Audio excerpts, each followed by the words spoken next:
Welcome to Wildspire. You get to be a fly on the wall for my intimate conversations with entrepreneurs who are changing the world. I'm your host, Stephanie Benedetto, coach, storyteller, and unmarketer at The Awakened Business, helping coaches and change-making entrepreneurs unleash their inspired message and share it with playful unmarketing. I'll ask curious questions and explore uncharted waters with my guest today. Anything can happen when we step into the unknown of infinite creativity, and that's where we're going to play.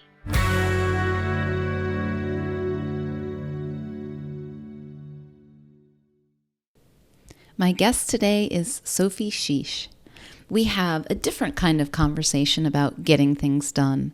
In this exploration, we'll look at loving and kind productivity and the misunderstandings that we use to try to get things done that often just end up making us feel bad and getting burnt out and overworked. Sophie Chiche earned master's degrees in business and journalism in her native city of Paris, France, and then added another one in psychology soon after moving to Los Angeles. Her most recent venture, Be Current, teaches productivity as a gateway to purpose. She comes to it with a unique blend gathered over the past 30 years of building teams, writing books, running companies, coaching peak performers, and raising children.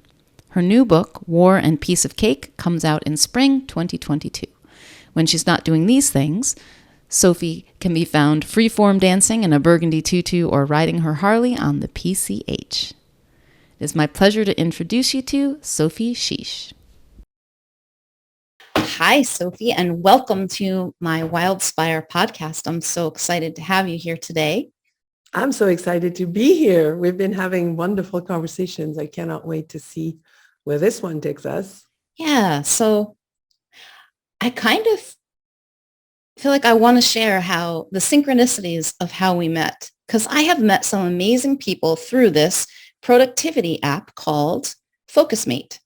So I know that it's a remote co-working platform, and that's where I met your husband, who's just such a lovely, dynamic person, and caught me on a day when I was really kind of down and not myself, actually, which was really sort of funny. And he said to me, like, "Oh, you seem kind of tired, or your energy's really low. And I was like, "Oh, I do." But it was like he brought me up like immediately just talking to him. And then he said, "Oh, we started up a conversation. It's like, you need to meet my wife. She's into all this cool stuff. She's doing coaching and she's got this beautiful productivity program that she's putting together." And that's how it happened. And so we connected and found out that we have a lot in common, actually. Exactly. I love those. Oh, wait, you know someone I've been hanging out with for years? Yeah. That's crazy. It's such a big world. So when we were pondering what we might like to explore today, you had brought up one of the things that became clear through the pandemic is that the excuse that many of us use for why we don't do the things that we say we want to do is no longer valid. And that is, I don't have time. Because for so many people, not everyone, but for a lot of people, the pandemic just opened up this space. And they still weren't, in many cases, doing the things that they said they wanted to do. So what do you see is really going on there? Why don't we? Well, that is a big question. One of the reasons we don't is because we imagine what it would be to actually do it. And we stay in that fantasy of what that would be, and telling ourselves we don't have time keeps this fantasy alive, that in some ways is more safe and comfortable than to actually go out and try to do it. Like if I think of myself as someone who wants to write a book, and for 10 years, I say I'm wanting to write a book and I'm wanting to write a book. It's like there's this excitement that I'm doing something that I really want to do, but I'm not actually doing it because I don't have time. It keeps me in this non-threatening spot, because the second I'm actually writing a book and I actually do go to publishers and maybe I get rejected or maybe I get accepted, God forbid, it's even sometimes more scary. And so keeping things in the ethers of wanting them to happen as opposed to turning them into actionable, let's do something about it, is in some ways safer for a lot of people, because then there is no rejection and there is no risk that maybe lots of people love it, and that's scary as well. And so I think this pandemic, as you introduced us with, it has brought a reality to people, because now they're not commuting, say, for 2 hours to some office. Well, that's a good time to write a book. And you had those 2 hours before, so where are they now? And it's still not happening because it's not time, it's energy, it's focus, it's aligned desire. As we were just saying, like, is it is it really aligned for me to get my head out, like to put my nose and say, okay, this is, I'm standing by, I want to say something to the world, is it's a very gutsy predicament. And a lot of people haven't done the work to manage that fear and manage that scary spot. And that is what I think we need to manage. We need to manage us. We need to manage our own beasts and our own shadows and our own fears and our own stories that tell us that maybe we don't deserve it, or maybe we're not capable, or, we all have our different noise in our heads. So I think it's the new kind of energy, and self-management is kind of the new version of time management, I think. Mm-hmm. Energy and self-management. That's cool. Yeah, like, I'm wondering, would you be willing to use me as an example here on this, and Sure. and give me a little bit of perspective perhaps on something that... Absolutely. All right. Thank you. So a little over a year ago, I did the NaNoWriMo writing challenge. So it's National Novel Writing Month, because there was a book I wanted to write, or a book I thought I might want to write. And I had really just a couple of characters fleshed out, and the ideas I wanted to explore. And I wanted to explore, funnily enough, I don't usually say that, but I'm saying it now, interestingly enough, about time. I wanted to write a character who has no sense of past and future. She has no past and future. She just lives in the moment. She lives in the present. I was like, what is that even like? Is she completely boring? Like, who is she? Like, who is this person? I want to write this character and explore themes of time and identity. And so I leapt into this month, and the goal of the month was to write 50,000 words. And I did it. And it was an amazing journey. And I did it in such a way that it was haphazard all over the freaking place. Like, in order to get myself to do it, I completely left any idea of judgment or the inner critic behind, and just wrote completely self-indulgently. I did end up writing like a bunch of scenes that I didn't even know what they were, just like ideas for scenes that I thought would be fun. And then I randomly would pick one, and then I write. Oh, wow. And then the next day I'd randomly pick and write. So it's all out of sequence, which is perfect for this book, which turns out it has, no, it's not at all. It has 7 different subplots. It has 3 different realities. It's time travel. There's like a paramilitary thing. I'm like, where the hell did this come from? All right. So I did this. And then I'm like, it's not done, but I do kind of have an ending. Toward the end of the month, I didn't know where it was going, and it surprised me. Like, something emerged, and I was like, holy shit, like, this is, where did this, oh my God. Right. But it's a mess. It's truly a mess. I feel like I couldn't even bring this to an editor. And so I've reread it, and I don't even remember what I've written. I made a list of the plots. As I told you, I found 7 subplots and like what happens in each one, to try to identify, have questions like what questions need to be answered, what's missing, the gaps, to write it. And I'm like, and I've written a little since then, but I'm like, I don't even know what to do with it. It's not like I have a rough draft I could bring to an editor even. It's a mess. I don't even know what order it goes in. So I've been stumped. And it's been one of those things that I really want to take it through to completion, because I want to see what happens, just to finish it, just to publish it, to see, is anyone interested in this? Because it's interesting to me. It's interesting to me. So yeah. So what do you think is, like, what could you say? And I'm sure that somebody listening probably can relate in some way. Like there's something that they have and they know it's something and they want to take it through the rest of the way, or it's something they want to complete and they haven't, and they don't know, like, what is going on? Like, how can I move it?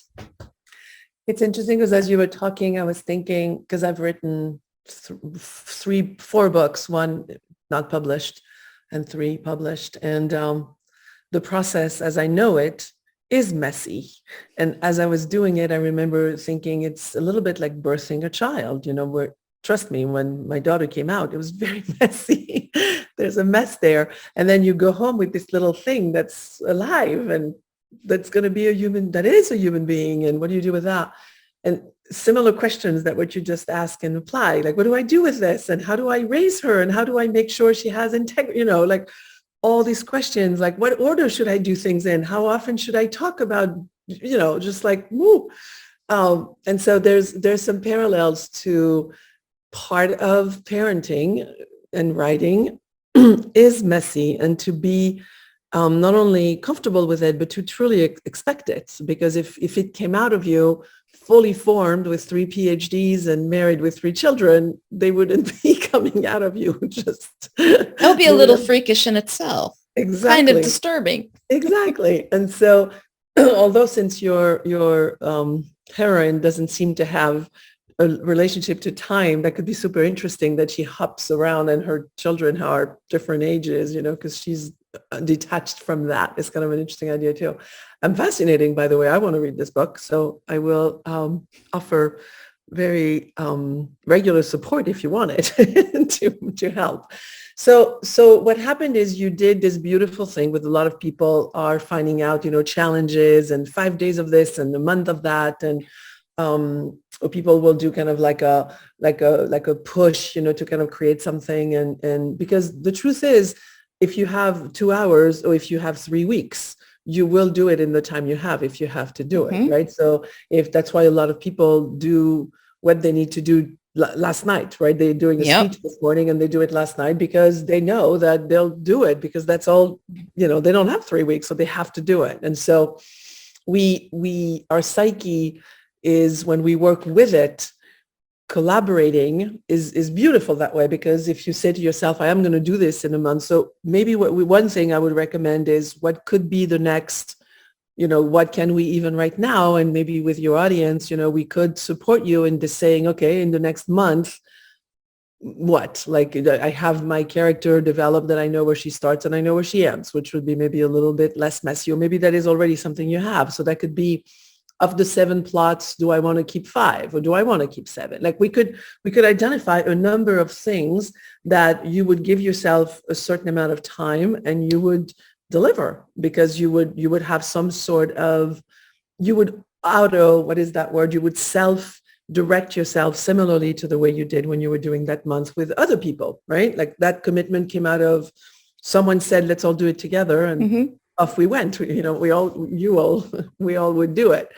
And so the other thing that I love doing is when I write a book, or one of my clients is writing a book, is I open a Trello board, which is, one of the places I coach people to organize their lives.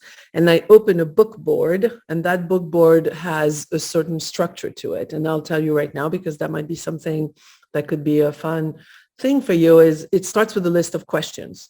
Why am I writing this book? Who is my ideal? I mean, the obvious ones, but also, where is this book in a bookstore? Like, where do I find it? Is it a philosophical tale? Is it a children's book that's kind of turned into some sort of, journey for a young adult?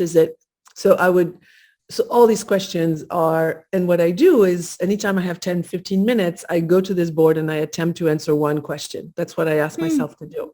And so if you do 15 minutes, I mean, I think we can all find 10, 15 minutes in our lives a day, probably. And so it's not as daunting. Like people come to me and they're writing a book. It's like saying, I'm climbing Kilimanjaro or something. Well, you don't. When you're writing a book, you sit down for 20 minutes, an hour, 3, whatever it is, and you write a chapter, a paragraph. Hey, sometimes you brainstorm titles, whatever it is. So break it down into things that when you look at them, your body doesn't go like, ah, That looks really frightening. Like to climb a mountain, maybe you go buy a pair of shoes and your body goes, oh, I can do that, right? Or maybe it's like I walk around the block at least once a day, every day for, a month. Or maybe it's I find a friend who wants to do a little hike with me, like, right? Like you set it up as something that is friendly to you, not frightening to you, is one of my, because at the end of the day, you are deciding to write this book. There's no teacher, there's no grade, there's no disappointed parent if you don't do it. For the most part, we're adults and we decide to do things. And yet we sometimes operate a little bit like we rebelling some force that is imposing it on us when we're the one that's decided or chose to do it, right? Does that resonate? You're laughing. Tell me. Oh, it's so funny. I have had so many experiences of making up rules. Like I've been an entrepreneur. I've been working for myself for, oh my God, 25 years, more than 25 years. I don't know. So there's never been a boss, but I have been the worst boss sometimes. It's like I made up, I have to have this done by this time. And then I feel all this pressure and stressed out. And I remember the moment when I started seeing it. It was years ago when I was married. And I was stressing myself out because I had some self-imposed deadline that I had to get this thing done by Friday. And my husband said to me, is anybody going to notice if you don't get it done or if you wait till Monday? And I went, no, because you made that up, Steph, didn't you? Yes. And I started seeing how I make up the monsters. and then you actually believe that they're going to hit you. Like you give them the power. Yep. Right? Yep. So that's why I was laughing at that. that's yes, because we don't realize that we're setting up strategies, because we are setting up strategies. Like there's a part of you that thinks that if you commit to Friday, you are going to do it. That's one of the ways we push ourselves. But that's a little bit like counter, like I want to be a friend to me. I don't want to be some, horrible, I was going to say Nazi of sorts, I don't want to be like, like you have to do this. I mean, that's extreme, obviously.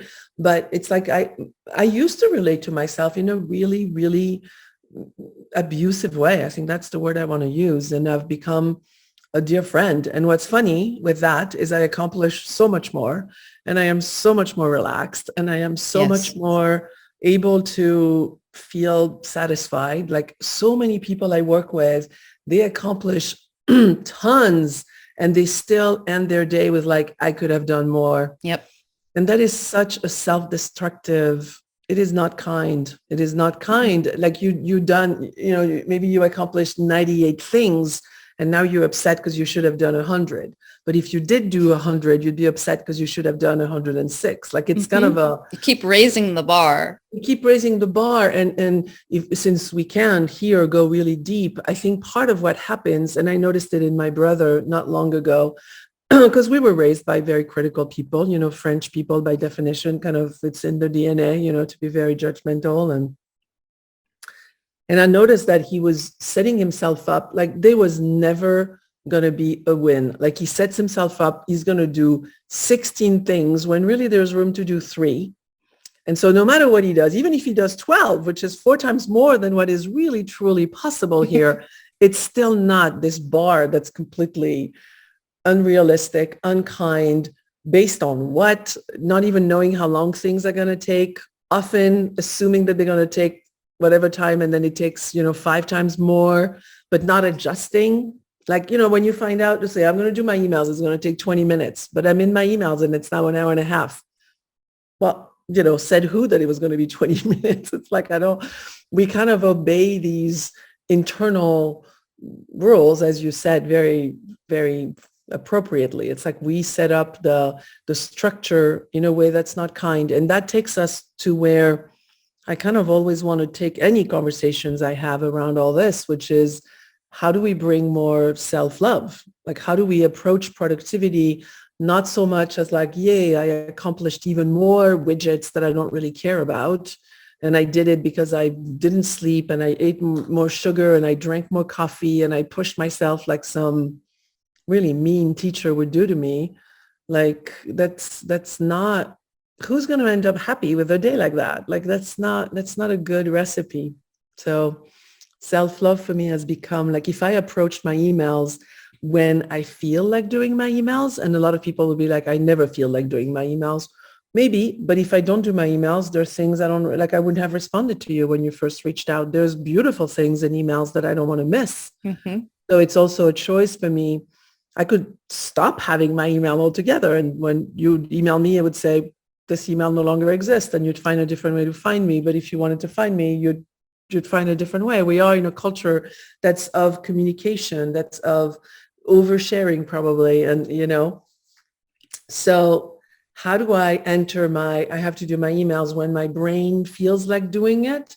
I go 5 times faster, maybe more. It will take me actually 20 minutes. When if I do it when I don't want to do it, and part of me is just like shooting, it's kind of like what you were sharing about your husband. Like, I have to do it by Friday. And he goes, if the emails from Steph are not done by Friday in the forest, like, does anybody notice, type of thing. I would argue that if you had a more collaborative approach, you would have probably done it by Friday, because it takes a lot of energy to be against ourselves, that fight of not wanting to do it and postponing it, and now judging that we postponed it, and now procrastinating even more because now we feel shame. It's like, that is such a road of wasting energy, wasting time, wasting such precious RAM, as opposed to finding the most cooperative. Like, I don't know if you've been around toddlers. It's a visual that really helps me because I've had toddlers. And if you work against them, although you are twice their size, if not more, and you have so much power, and they win because they'll be tantruming on the ground and you'll be completely stuck in a store where they're yelling, they'll win because you didn't act in collaboration with that energy. When if you do it in collaboration, the toddler is often happy to line up and happy to come along, because there is not this control forcing energy. And I think it works for ourselves. Like, if I approach myself like a controlling mother to my inner toddler, I scream in the middle of a store, a version of that, right? So I would say those are kind of the routes I would probably explore with you. That's beautiful. And what occurred to me as we were talking about that is that I've made up that discovering how this story wants to be told is somehow different than writing it. Like, that I have to, like, I have more on it. Like, when I wrote it, I just wrote it, right? Like, what if I could just play like that in the discovering of it, in the, like, I wonder what comes first. I wonder, does this belong here? Does it want to be in this story? Is it something else? Is it another story entirely? Do these belong together? How do they live together? And approach it with that kind of playfulness and creativity and non-judgment.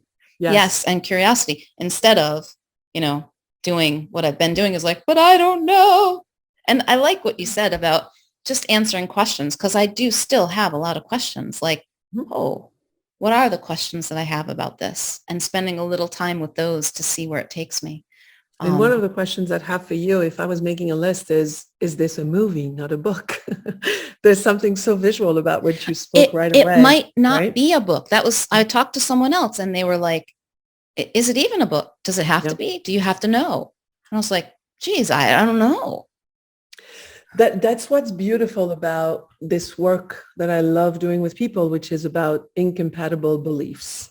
Because if you are aligned that you want your messaging to be out, let's say there's something you want to share, like this book obviously hits a nerve for you and you want to contribute something. It often comes from, like you said earlier, I'm curious, like, would other people also be interested? Which is a way of saying, like, would they come to my restaurant and try my gourmet meal or whatever? Like, we have that.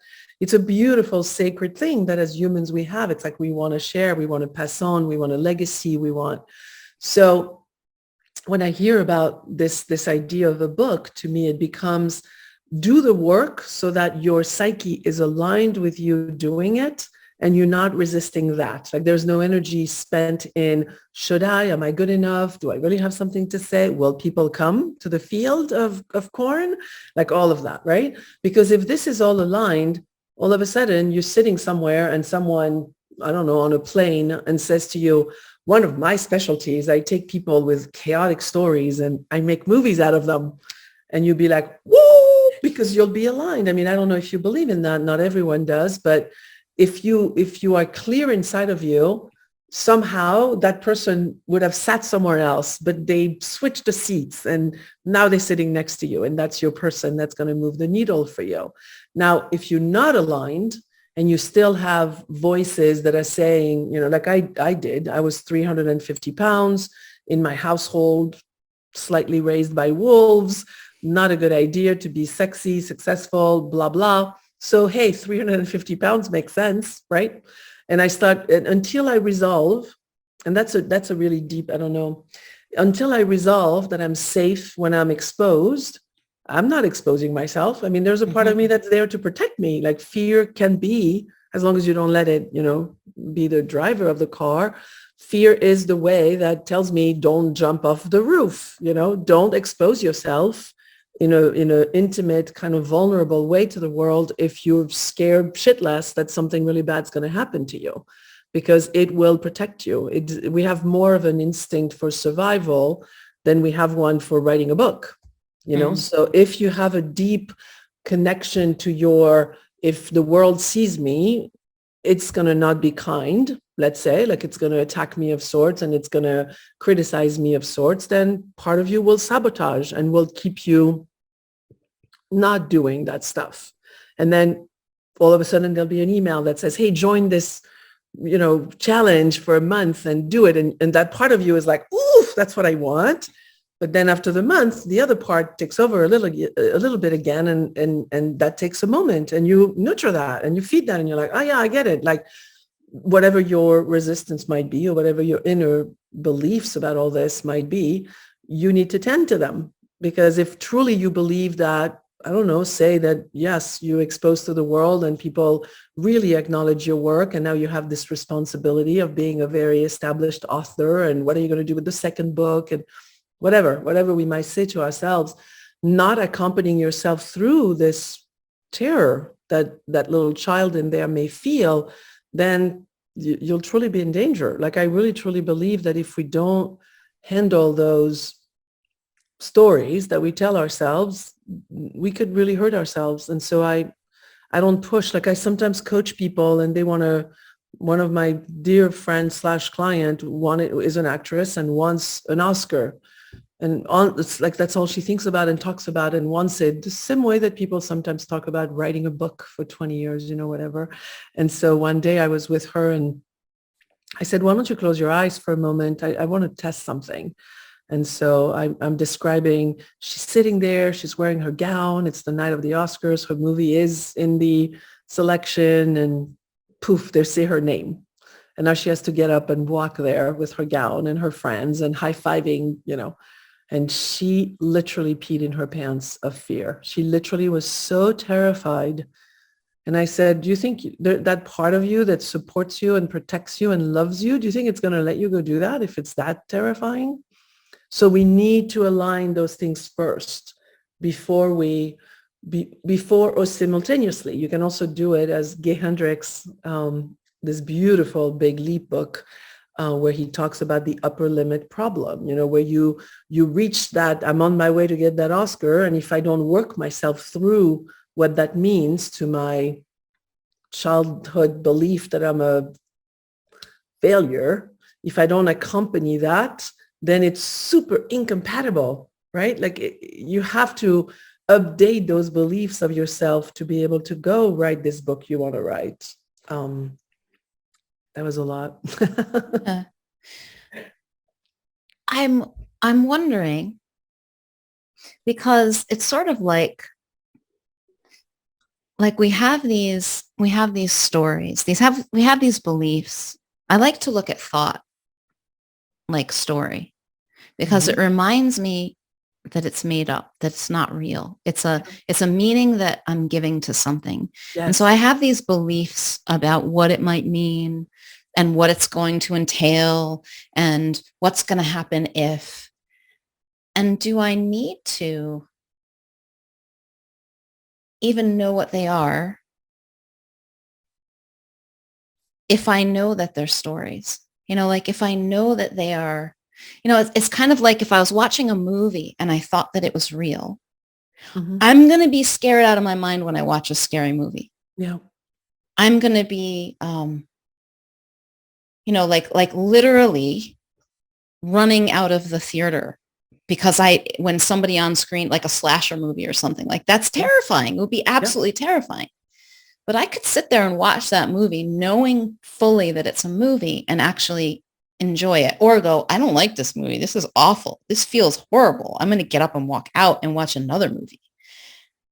Because like as we're talking, I'm starting to see more, which is really good. And thank you for letting me be so self-indulgent to talk about my own thing. What else is there? That's my favorite I topic. know that I'm like, oh, the whole thing is a story that it has to be anything. Like, so in other words, what I'm getting is I could just show up and do a little bit of something.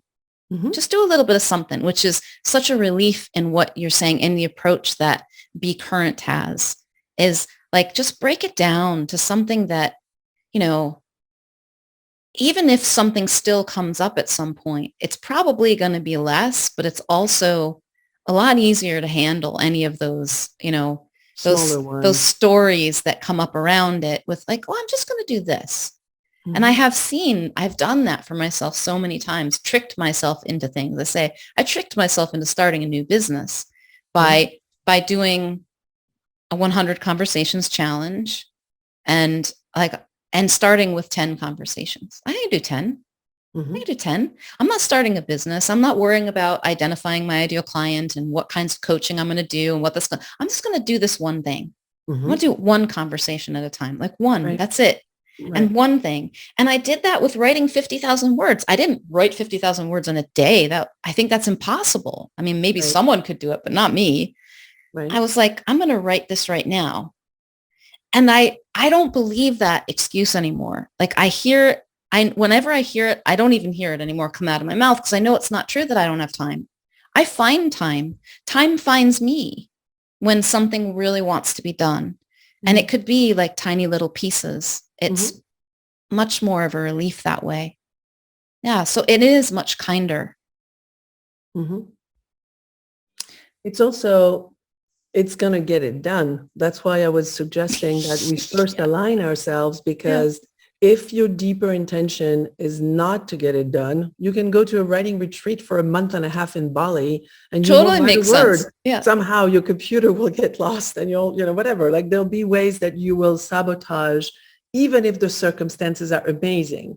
And of course, the circumstances could be, like, I think my first book I wrote when I was the busiest of my entire life, even to this day. But, can I do 15 minutes a day? Well, I wake up at 6. Why don't I wake up at 5:45? It's not that big of a difference. And then do 15 minutes right there. So if you are doing it and your psyche is aligned with it, you will find a way. If it's not, you will find a way not. Yeah. If that makes sense. So what is that aligning then? What do you see about that? Is it just simply noticing or honoring that? Like, hey, that's with compassion, right? Like, of course I wouldn't do it if it looks like it's going to hurt me. Of course I Yeah. wouldn't. There's a few things. One, often people are afraid that if they don't force themselves, it's not going to happen. Like the way they've accomplished is by violating their own desires and their own needs and their own, they put themselves in situations where they do jobs they don't really want to do, and maybe they stay up way late because they compensate the fact that they're not super organized by not sleeping enough, and so all these I would call them non-caring behaviors add up to almost like a part of us buys the story. As you were saying a second ago, we don't have to buy that story, but a lot of us do. We buy that if we don't do it that way, by force and by will and by sheer military style, then we won't do anything at all. And so there is a moment, which is funny that I never even saw that. There's a parallel to my food. When I healed my relationship to my unhealthy eating, the first step was this psychiatrist in France who had said, for 3-4 days, go ahead. I mean, actually not 3-4 days. He didn't limit it. Just eat whatever you want. And I had been on diets and fat farms and eating grapefruits for 3 months and nothing else. I had done so many abusive, very violent, I look to now, behaviors towards myself. And he unleashed the gate, when the bull is behind the gate, and you just opened that gate and was like, the more you go all the way into freedom, and the better and the healthier you'll be in that relationship, which was terrifying. What am I going to regain all this weight? What am I going to gain even more? What's going to happen to me? And for 3 days, I did indeed eat mostly Nutella. I remember it was a combination of Nutella with condensed sweet milk. Those tubes that you should. Yeah. Oh my God. My poor liver probably went what's happening? But I'm thinking that it's a similar thing. When I first work with someone, I do a version of that. What if you actually did what you want to do, not what you should, not what you think other people think you should, mm-hmm. not what you think is going to make you money, so that's okay to put up with all sorts of whatever. The first step is really, can we strip this down? Who are you? What do you want? What is your, you did with your coaching, what those questions are. I mean, that's the privilege we have as humans. I don't know what dogs think about, but I'm pretty sure it's not, I wish I had more money so I could buy organic food or something, right? It's not, they're peacefully, joyfully doing their day, kind of possibly your do you say heroine here as a hero for a shiro? Yeah, we could say that. Or we could call her a protagonist. She's actually not she's a central character, but she's not the main character, which is really interesting too. But yes, you can call her a heroine. That works. So are she timeless human? That's kind of what I'm hearing when you describe her as that. It's can I be in this moment? Can I not carry the heavy whatever from my past? And can I not project the whatever to my future? Can I just be in this moment? That is what's healed my food. And that is what's healing my tasks and my relationship to what I do, is that when I sit to eat, I will ask my body, what do you want right now? What is a nurturing? Do you need more carbs because you've been, eating too much protein? Or is this the opposite? If I don't start my day with protein, my insulin goes crazy and I tend to want pasta by 2:00 or, different foods that are not as nurturing or full of nutrients for me. And so I think our relationship to tasks is similar. Can I not put on try for a day, for 2 days, for a week, whatever you can, for an hour, for God's sake. Some people, they really have a life where they don't feel so in control of their own hours in many ways. And so start there. If you were given an hour a day, what would you do if it was just your joy, And most people, it's not going to go to the bank or, pick up the dry clean, whatever. It's going to be play guitar or go on the beach and do nothing and be with my kids or be with myself or whatever. It's going to be more essential things that somehow we treat as the least valuable on the deck. It's the last of the to-do is if I really finish all those things, hint to the humanity, it's not happening. We're not finishing anything. It's just coming and coming and coming and, it's not stopping. So if we don't have our own boundaries that says on Wednesday afternoon, I go walk bare feet on a beach, whatever that is for you. Right. And so for this book, to kind of bring it around, it's the idea that you would say, I'm just going to take 20 minutes. I don't care. It doesn't have to be very long. Or it could be an hour. I'm just going to sit with her and I'm going to maybe write some words, maybe not. And I'm going to let her float in my head and I'm going to see where she takes me. And I'm going to maybe play with titles and you just give yourself that freedom. At first, maybe you'd be rambling and it wouldn't be that structure. But when this guy in France, that psychiatrist made me do it, after 3 days, I was okay, I'm done with Nutella and because my body was like, wow, what are you doing to us? It's like there's zero nutrient. Might as well eat paper. There's nothing in there other than, toxins really. And so after that, it was like, oh, I feel like I want a salad, or I feel like I want a, piece of fish, or it balanced itself out because I was no longer trying to control it, by sheer will, which Mm. we do so much. We do so much of what we do, we think is good for us, comes out of, why do you go to the gym? Because I have to. I don't know. How about you find a sport that you really love doing and you do that? How would that feel like, you know, to do our lives more from that place? I dream of that for humanity, that we would have, even if some of our life, I mean, yes, we have to do things sometimes we don't really want to do, but how do at least do we approach the ones we don't have to do in a different way, in a more cooperative way? Mm.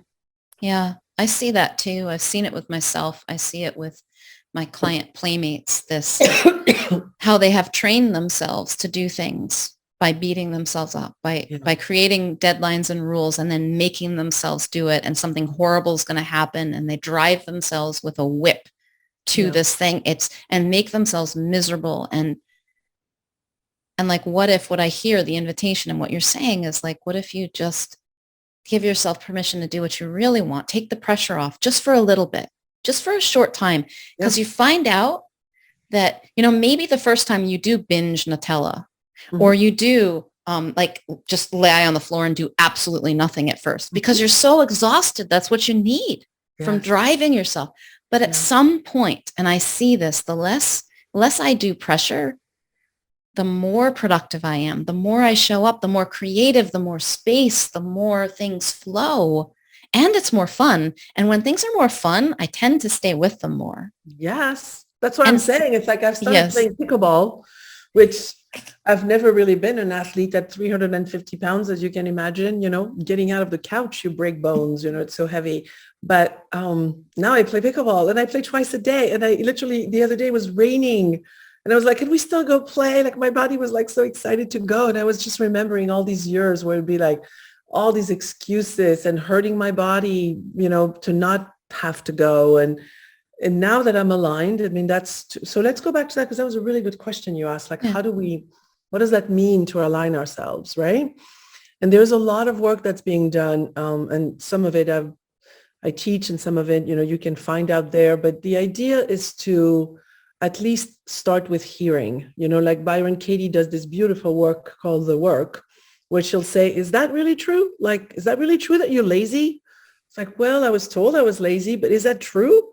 And it's like, I'm like the least lazy human I know. Like, I'm so not lazy, but I was told my whole life as a child, until I was in my early 20s, that I was a lazy bum, and so I would get up and I would try to do something, but already there was this fight of like, well, wait, if I'm lazy, why that doesn't work? Like, well, how is that? And so all this energy is spent managing this lies. That's what they are, right? Lies. I mean, maybe I'm lazy, but maybe I'm lazy because I'm bored and what you're making me do is completely uninteresting to me, or maybe the way you're talking to me does not inspire me and I need to find a different tribe, but to bring it down, I think it's a exercise in self-awareness. That's how, every time I'm with people that are like this weekend, actually, I spend time with someone who's very smiley, but very angry. Like I could mm, see, like she was putting out this front a lot and she was just like a lot, and I could sense this anger that was riding under. And I found myself wanting to eat more. There was something in the room that was kind of a lie, a denial, something like that. And I found myself like, wow. And so I caught it right away. I was like, wow, I don't usually want any of these foods. What's happening? And I tracked it down that there was and for me, that's that. For you, it would be something else. For you, it would have maybe triggered, a desire to be even more in touch with yourself. But to me, that triggered like, I want to be sleepy right now. Like, I want to cut the edges. I don't want to be aware of this dissonance. Dissonance is the way I perceived it, is there mm, was this who she is and what she was putting. And there's beautiful stories, she shared some at the end of the trip, that was very vulnerable about where she's from and about how if you don't smile in that house, you get, kicked around, and really, which gave me a lot of compassion. But still, the way that that that space was occupied where we were made me want to go, sleepy. And I caught it really quickly. And I was like, wow, how about we go for a walk with ourselves? Not, like, how about we remove ourselves for a little bit? And then I came back and I was a lot more able to be present and conscious and want to stay with myself as opposed to want to escape myself. So how do we discover those things? We catch what we say. We catch how we feel in some certain environments. Maybe you catch that when you write in the morning, it's super fluid. And if you try to do it at night, not so much. So it's like, great, let's try to understand what that is. And how do I accompany myself through, like you would do with a child. Ideally you'd listen and you'd adjust and you'd be creative to really attend to this pain. We, all of us human, that's one of our conditions. We feel pain. Mm-hmm. What I'm hearing through what you're saying, and like what I'm receiving from it anyway, is, oh yeah, I know when I'm out of alignment. Anytime I feel tight, constricted, whether it comes in the form of sleepy, grumpy, sad, not that those things are bad, but I know I'm out of alignment, and I know where to get back into alignment is like present right here. In a second, I'm back in right now. And then when I'm not feeling it, I'm out again. Oh, okay, cool. Come back. Like it's very, this is what I learned through this character that I wrote. It turned out she's got a window, and she has knowledge somehow. Without knowing specifics of the past, she knows everything she needs to know for right now. And just for right now, like not for, maybe like the next couple hours, and then it just drops off and she's right where she is.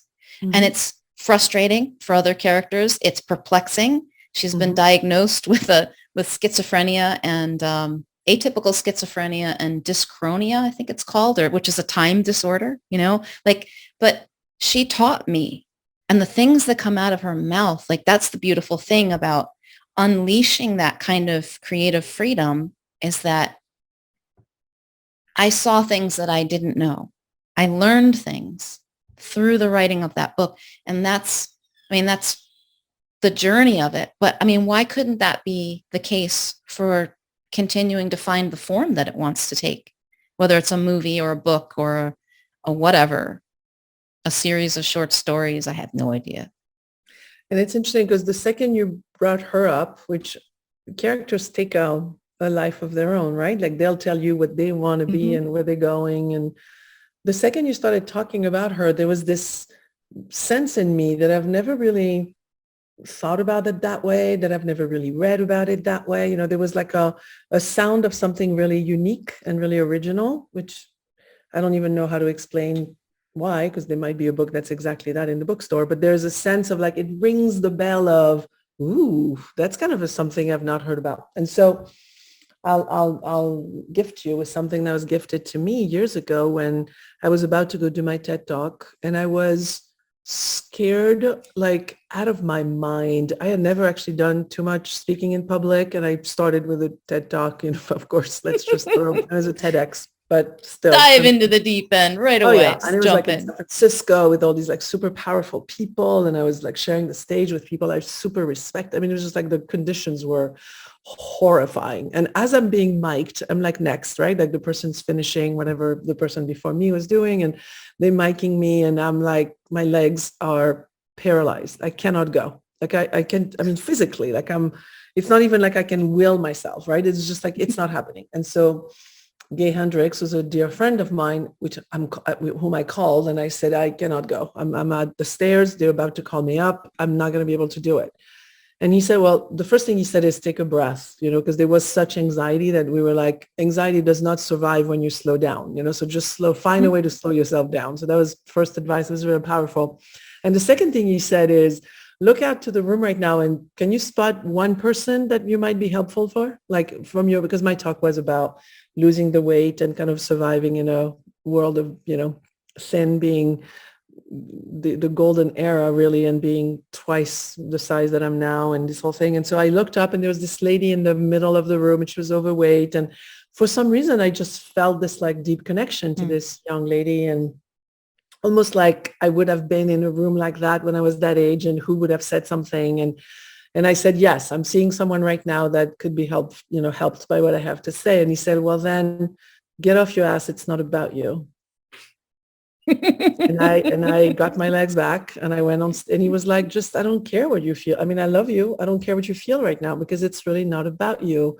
It's about this one person came and paid and had all this effort to come because maybe you have a piece of gem for her. And so please don't take that away and give it to her, please. And so there's something about this book, to think of it, but not to make it bigger than it is either, but to a little bit like, how is my playful exploring possibly helpful for someone? And then, I mean, to me, that was a really big engine, to be of service, because it's an engine for my life. And I love being kind of like directed, this is where you're going, because that's going to, be really helpful for someone. And so maybe this book is going to change the life of someone that could be really helpful. So sometimes that's what transcends us, it's like it needs to come out. What jumps out at me in that you said is, it's not about you, Steph, because I'm living, the more I live my life, not about me, not that it's about anybody else instead, but it's just not about me. Yes. It's just this thing coming through me. Like, oh, it's not, just bring it through. That's all you have. It has nothing to do with little Stephanie, nothing at all. Doesn't say anything about her, doesn't mean anything about her. We don't need to judge anything about her because of how she does this or what happens with it. Just do the thing. Yes. And yet, what you're going to write, think of it that way too. Nobody can write it. So it's this crazy thing where it's like, it's all about you, and it's absolutely not about you all at once. That's why so many people are so confused, because if you do it for others, you effed, like there's no doing that's really, that has longevity if you're doing it, for that. And as you said, it's not about doing it for this other one person. It's really just doing it not in the name of your ego. That's like, oh, I want to have a book in a bookstore one day. That's not a super interesting engine to me. But also be comfortable with the fact that what you're going to say, nobody in the whole world would say it exactly the way you say it. And that kind of gets over the, am I good enough? Do I have something to say? It's like, yeah, because nobody, and that's true for all of us. That's what's crazy. It's like, maybe not all of us comes out in the form of a book, but somehow this universe is well designed that there's a chair that's waiting for you to come and sit and be that. And I don't know if it's a guitar player or a banker or a writer or a coach, I don't care. But there's a music that happens inside of us. When I just went to watch Jake, what's his last name? I'm not going to remember. Shinga Kumbaro. It's wrong, but it's in that vicinity. Well, you can find him because he's a ukulele player, and there's not many. And he's like the best ukulele player in the world. And this guy that I've seen, and this guy comes on stage with his little, like his instrument is like this big. And he comes on stage, and I think he's really good. And what was the most like amazing thing that I've not seen in a while is how much pleasure.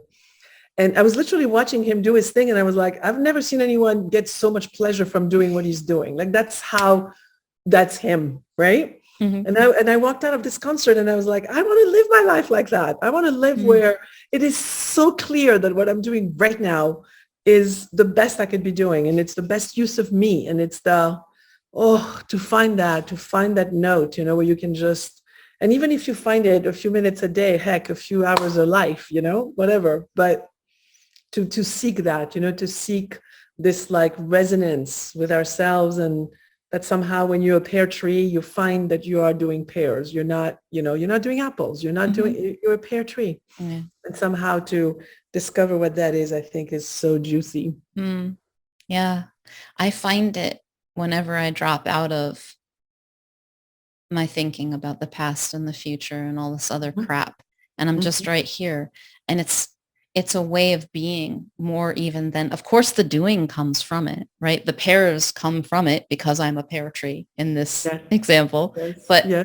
but the pear tree is still itself even when it's not in season and it doesn't have pears. But of course, it's going to have pears, Yeah. and Yes. it's just that. It's just being what it is. Oh, I love that. Oh, thank you, Sophie. That was beautiful. Thank you. You Hmm. ask beautiful questions. Oh, it's a beautiful space. So if people are interested, I hear you have a quiz or something, yes, on your website and that I can do, help and it people. really, it's probably one of the hardest thing I've ever done actually to create this quiz because it really, it's not one of those like, hey, you wake up in the morning and you know what you're doing. Great, you're productive. Hey, you don't, you suck. There's a lot of things out there that I kind of like, so it's not that. It really, I dug deep, deep, deep, deep in like having worked with so many people for so long and identifying those archetypes, like what are the buckets that most people seem to be, and there's 5 of them. So when you take the quiz, it will ask questions to really help you identify. And the reason it's interesting is from that self-awareness place. Because if you are, say, a creativator, which I am, a creativator is someone who has a lot of ideas and has a good balance with creating a lot of things, but also executing a lot of things. There are people that are super creative and that have a harder time executing, for example, or there are people that are super good executing people, but they're not as connected to their purpose, and so on and so forth. And so I'm really inviting people to take it from a place of knowing more about yourself, and then you can team with people that are maybe the other kind, and that somehow that births something that maybe with your own quality or profile is a little bit harder to pull off. So I would definitely recommend people to go. It's on the website, which is becurrenttoday.com. And it's on the front page. You can go do it and receive a description of what some of the gifts, some of the challenges, and really use it to accompany yourself and understand yourself a little bit better. Hmm. Beautiful. Awesome. And is there anything else that you'd like to leave people with? Like what do you think would make the biggest difference in people finding that note, that resonance that we were talking about of them? Wow. Well, what came is peace in the world, probably, right? If all of us were in harmony, I think part of what makes people not be at peace and be at war comes from not having found what aligns them inside of them often. Like I know as I was developing my own self-love, it became difficult to hurt others. I used Mm-hmm. to not care, really. I mean, I don't even know that I was super conscious that I was possibly, but the more you love yourself, the more it becomes like it becomes difficult to not be at peace with others. And, so my gut is if we were to align more and more of us did, it would have this flavor. And as we talked about earlier, delivering a baby is a heck of a chaotic. Peace is not a quiet, it has lots of waves and lots of noise and lots of crashing. And because it's in the searching, that I mean, I've not known you that long, but I know you've worked on yourself. You didn't get to this place that we're talking from without having done a good amount of work. And so it's that same combination. It's like it takes a good amount of work to be and not play into our fears and games and stories. Mm, thank you.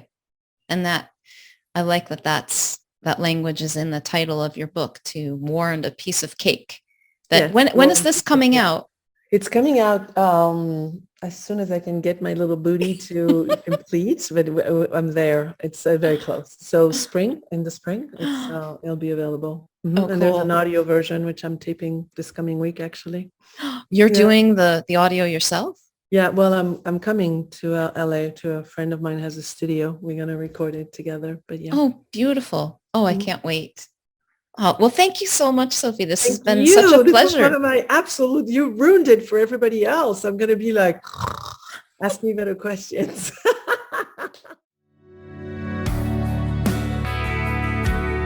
Thanks so much for joining me for today's Wildspire conversation. If you'd like to receive a weekly Wildspire email from me filled with inspiring stories, unmarketing experiments, tips for playing your way to impact and income without the hustle and hype, insights from my spiritual business journey, and more, go to theawakenedbusiness.com/Wildspire. Until next time, may you know yourself as the gorgeous wild creation you are.